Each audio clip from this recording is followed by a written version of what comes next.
de n-aș simți, de n-aș vedea atâta ură în preajma mea, atâtea crime de război, atâți copii flămânzi și goi, atâtea măști de bal mascat, îngeri căzuți în greu păcat, atâția Dumnezei ce vor să le slujești pe viață lor.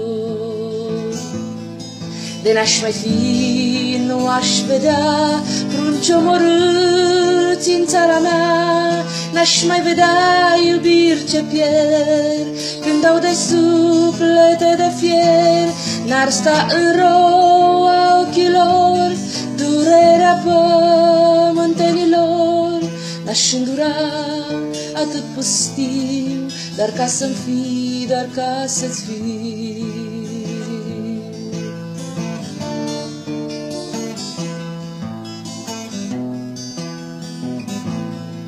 De n-aș mai fi, aș exista ca vers în poezia ta, în noapte sunt și peste zi, bătaia sacra inimii, sunt gândul tău și legământ, chiar veșnicia din cuvânt.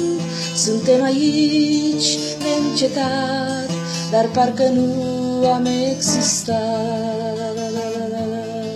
De n-aș mai fi, de n-aș vedea prunci omorâți în țara mea, n-aș mai vedea iubiri ce pierd când dau de suflete de fier, n-ar sta în roa ochilor durerea pământenilor, n-aș îndura atât pustiu, dar ca să-mi fii, dar ca să-ți fii.